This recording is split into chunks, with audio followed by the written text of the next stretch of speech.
Hello everyone, welcome back to my channel. I hope you all are doing well and you are preparing pretty well for your upcoming examinations like CSIR as well as SET examination. So this is the new video regarding the PYQs of the molecular biology portion of CG SET paper, that is of the year 2018. So in this video, I will provide the PYQs from the molecular biology portion that has been asked in the 2018 along with its proper explanation. So stay tuned, and if you like my efforts, hit the like button and subscribe my channel for more such videos, and do watch the video completely to gain insights of what can be asked in the state SET examination. So the first question is, which of the following techniques would you use to separate molecules based upon their size? So I have already explained in my previous video regarding the CSIR as well as SET preparation. So you can check it out. Like I have already explained the gel exclusion, the antibody affinity chromatography.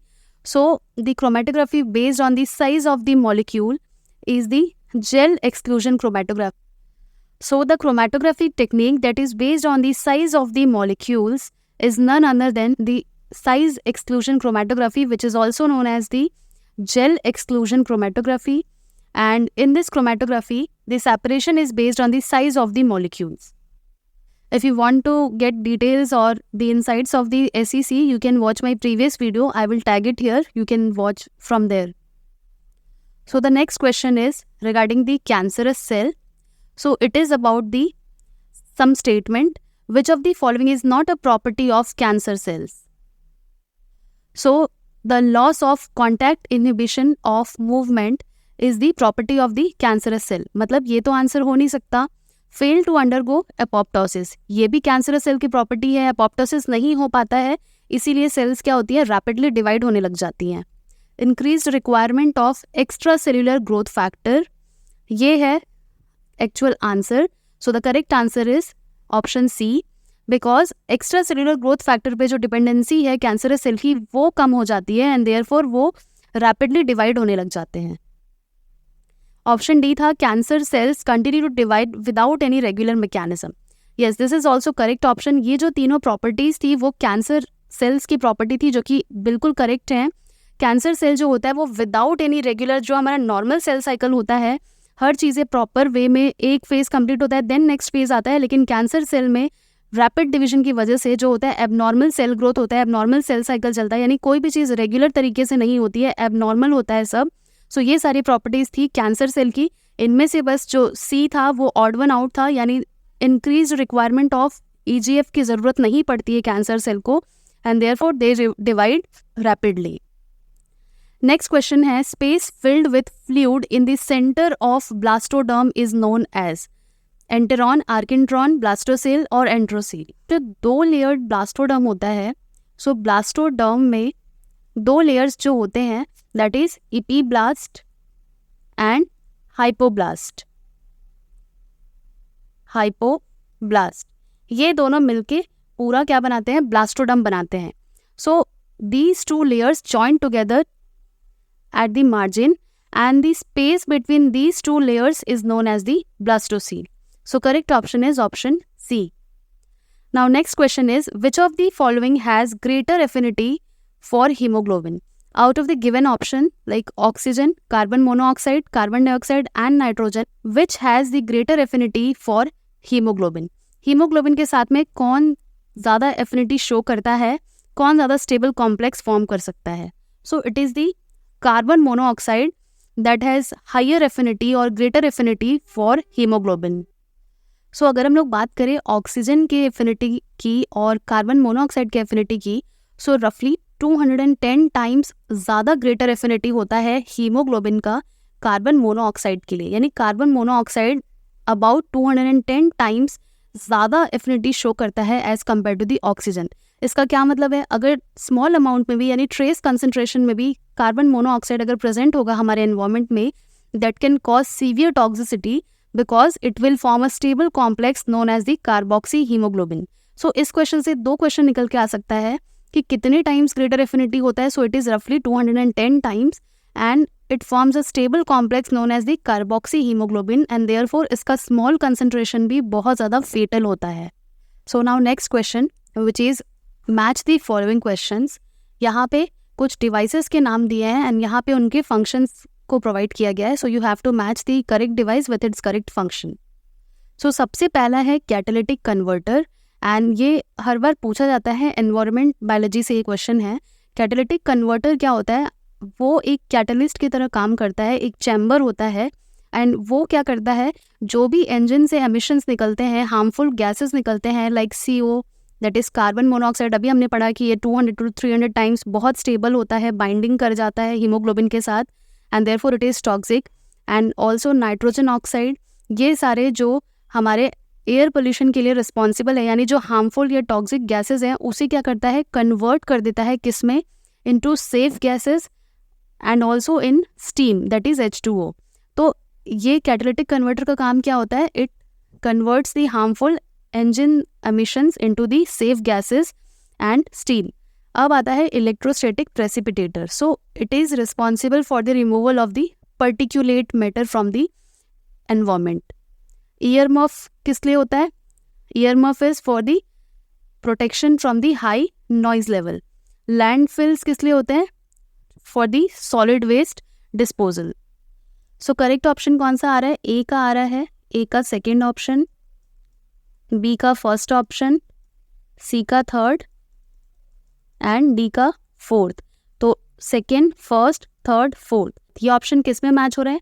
ये option match हो रहा है option B में, यानी correct option हमारा क्या होगा? Option B. You can take screenshot of it. Now next question which is the role of DNA protein is. So I have already mentioned in my previous video the protein or the initiator protein response. So I have so many times discussed this topic, that is there are certain proteins that are known as the initiator proteins and that are responsible for the initiation process of the DNA replication. So the role of DNA protein is in the initiation of DNA replication. I have already provided a chart of it, that there are certain enzymes along with its function, so you can check it out. Now next question, which is a matching type of question. You have to match. So this is regarding the evolution of life, how a life evolved on the earth. So as per the Oparin theory, he believed that the life developed from microscopic spontaneously formed spherical lipid molecules. In short, there are organic molecules and they are held together through different electrostatic forces and as well as different forces, and they are responsible for the evolution of a life. So Oparin ने क्या theory दिया था? कोसेरवेट्स का theory दिया था, यानी ए का जो मैचिंग है वो होगा थर्ड के साथ. मिलर ने क्या दिया था? Miller has provided a theory regarding artificial organic synthesis, यानी बी का फर्स्ट. एंड फॉक्स ने क्या दिया था? थर्मल प्रोटीनॉइड्स. तो इसका क्या हो जाता है? सेकेंड, यानी कि 3, 1, 2. सो the correct option will be option C. Now next question, which is related to different techniques. Fish, that is fluorescent in situ hybridization. RFLP is for restriction fragment length polymorphism and RAPD is random amplified polymorphic DNA. So you have to match the table 1 with table 2. So this RFLP involves the use of a probe. So for the hybridization purpose it requires a probe. So B का जो matching है वो होगा third के साथ, यानी B का क्या हो जाएगा? Third. And RAPD is a PCR based primer. So it will require primer, यानी कि C का मैचिंग होगा 2 के साथ. तो C का हो गया 2 and fish का मैचिंग किससे होगा? फर्स्ट के साथ. सो करेक्ट ऑप्शन क्या हो रहा है? 1, 3, 2. सो कौन सा ऑप्शन होगा correct? Option 2. In which FISH is a technique, यानी फिश में क्या किया जाता है? ये एक मॉलिक्यूलर साइटोजेनिक टेक्निक है that allows the localisation of a specific DNA sequence और an entire chromosome in a cell. यानी फिश का यूज़ करके या तो हम सर्टेन स्पेसिफिक DNA सीक्वेंसेस का पता लगा सकते हैं या फिर एंटायर क्रोमोसोम का जो सीक्वेंस है that can be recognised through the FISH in a cell. So next question which is regarding the RNA interferencing. I have already provided the details of RNA interferencing along with some questions in my previous video, so you can check it out. So you can watch it and learn what is RNA इंटरफेरेंसिंग. सो मैंने बताया था उसमें siRNA and miRNA के through होता है and major क्या क्या differences है दोनों पाथवेज में. So you have to pick the incorrect options. It means जो फॉल्स ऑप्शन है, जो ट्रू नहीं है, उसे आपको पिक करना है. So both siRNA and miRNA are processed by dicer. This is the correct option. दोनों ही डाइसर से प्रोसेस्ड होते हैं. Next is both siRNA and miRNA usually guide silencing of the same genetic loci from which they originate. So this is the incorrect one. So this option is totally incorrect. यानी ये हमारा option हो जाता है correct. Now miRNA is a natural molecule while siRNA is either natural or a synthetic one. This is also correct option. miRNA is an inbuilt mechanism of our body and siRNA can be natural or it can be synthesized. Fourth option is miRNA but not siRNA is processed by DROSA. So this is also correct. यानी कि इसका correct option क्या होगा हमारा? Option B, जो कि untrue है. Now next question which is the important one and easy one, crossing over is the. So ये स्टेटमेंट बेस्ड क्वेश्चन है, यानी कि ये जो क्वेश्चन है वो बहुत सिंपल है, छोटा सा है, 2-3 वर्ड्स का है. क्रॉसिंग ओवर क्या है ये पूछा गया है, बट इसमें कन्फ्यूज़ होने के लिए जो स्टेटमेंट्स दिए हैं, जो वर्ड्स दिए हैं, वो कन्फ्यूज़ करते हैं आपको, यानी कॉन्ट्राडिक्टरी स्टेटमेंट देते हैं. ऑप्शंस में वर्डिंग्स कम होते हैं, उनके ऑप्शंस को कंफ्यूजिंग बनाया जाता है.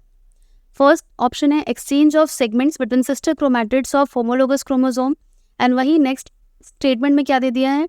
Exchange of segment between non sister chromatid, यानी कॉन्ट्राडिक्टरी है, या तो ये सही होगा या तो ये सही होगा. And likewise exchange of segment between non sister chromatid of non homologous chromosome दिया है, एंड इसमें क्या दिया? Non homologous chromosome undergoing division. So crossing over is nothing but the exchange of segments between non-sister chromatids of homologous chromosome. You have to remember crossing over क्या होता है? exchange of segments होता है जो कि non-sister chromatids के बीच में होता है homologous chromosomes में. This is all for today. I hope you would like it and I will provide the next video very soon. So stay tuned and hit the like button if you like my efforts. Thank you so much for watching.